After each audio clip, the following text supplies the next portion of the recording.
Talaga, magandang araw sa inyo. Wag po kayo. Pasensya na kayo ha. Hindi ko ninais na paghintayin ko kayo ng 30 minutes. I'm supposed to be here by 2 o'clock.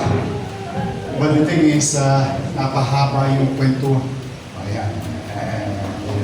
Si Jess. Para mo magsasabi? Okay. Dumating kasi ang ambassador ng Ireland. Si Olno, natutuwa naman tayo na every time nagiging mayor tayo ng Maynila, kaliwat kanan ang pagdako ng mga embahada or ambassador sa ating lungsod, which give us some sense of pride being Manileño. Napapa yung kwentuhan namin kasi hindi siya makapaniwala na maganda yung vice mayor natin.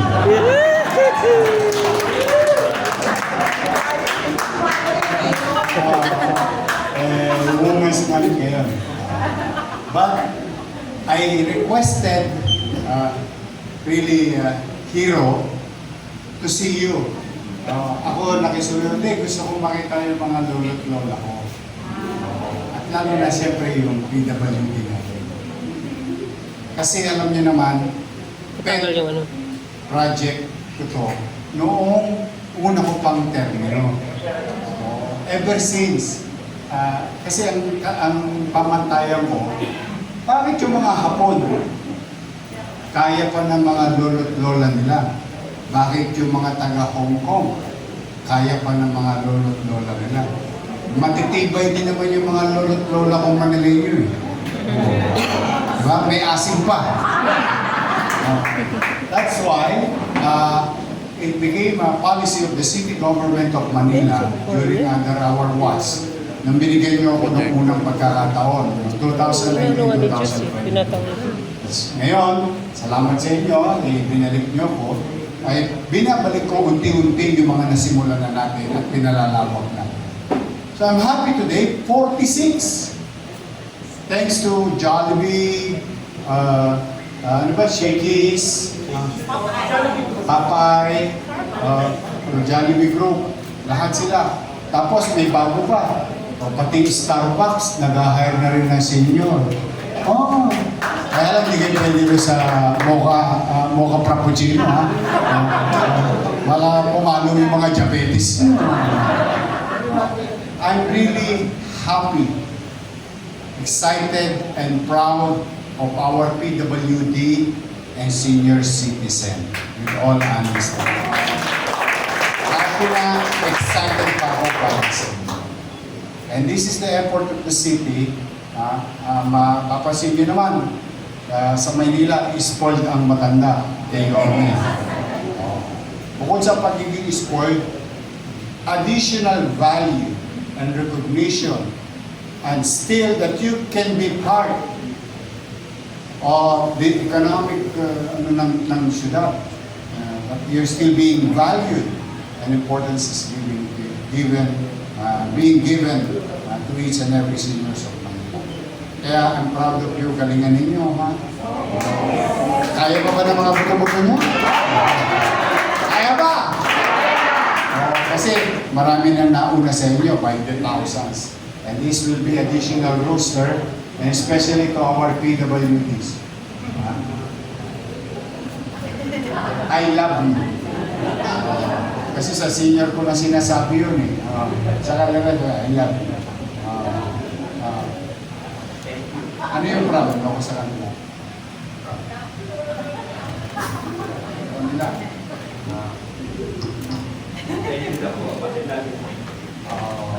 Si Jess, nakasama ko rin ito noong unang termino natin. Katulad ng lagi kong binabanggit, habang tayo nandiyan dito sa Maynila, walang bakla, walang tomboy, walang babae, walang lalaki, walang mahirap, walang middle class, walang mayaman, lahat pantay-pantay sa mata ng pamahalaan. So, when I found Yes, nakiusap talaga ako sa kanya, although may edad na siya. Pero kung dalaga pa kayo, binata pa to. Nakiusap ako para kahit pa paano, yung naalala nyo, di ba meron akong regular streaming or broadcasting. Na ang tawag natin, Your Mess Hour or Talk to the People. Yan yung regular na ginagawa ko para i-update ang tao sa mga naganap, nagaganap at magaganap sa ating puso. And we wanted to reach further our PWDs. That's why, yan po, suggest lagi natin kasama. So anyway, kami ni Vice Mayor, magbibisita sa tindahan ninyo. Usually, nagsusurprise visit naman talaga ako. Katulad yun sa Papa doon sa may Robinson. Oo, nakadali ako doon. Tapos senior citizen yung nagsisunod. So, good luck. Huwag yung pipilitin ng sarili ninyo. Baka mamaya, nahirapan kayo. You just tell us, Hero and the Peso family, thank you very much sa inyo. Palakpakan natin. Hindi na tukuhanin ng pensyon, ha? Ano na yan? Kasama? Wala na.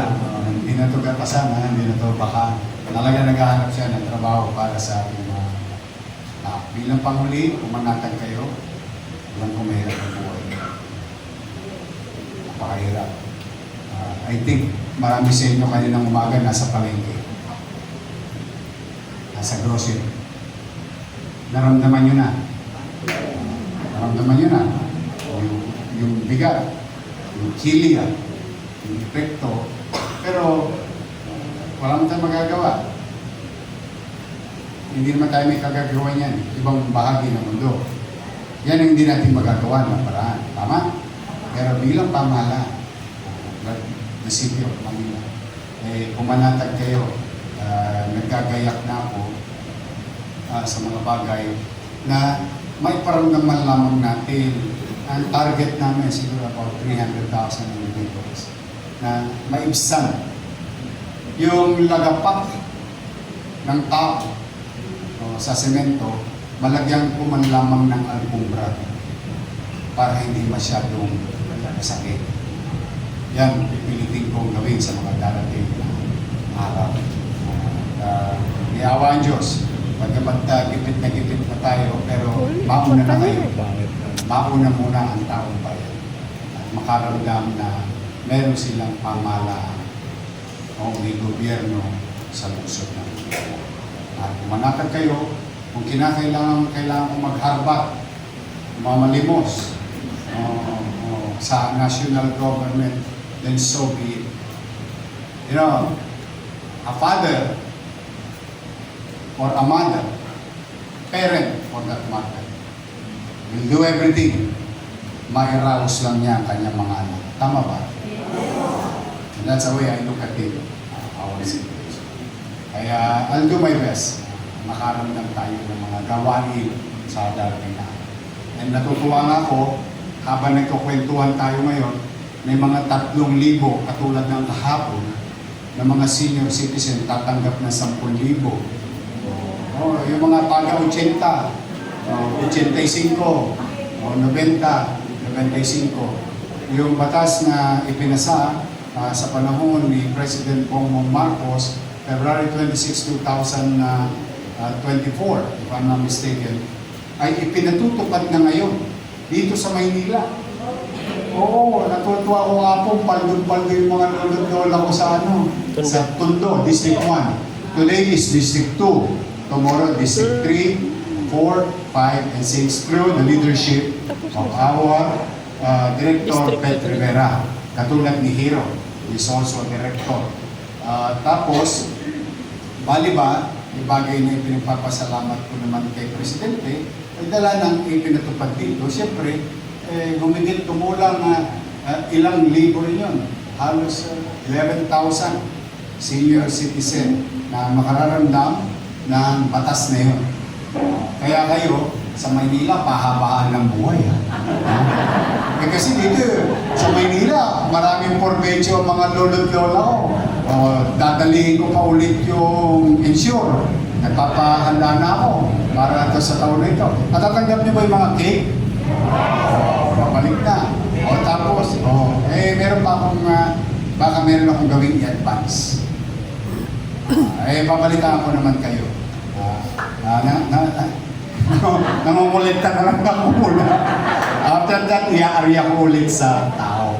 Hindi lang sa inyo, pati sa apo ninyo na nag-aaral sa ating mga institusyon. I will do my best hanggat kaya ko.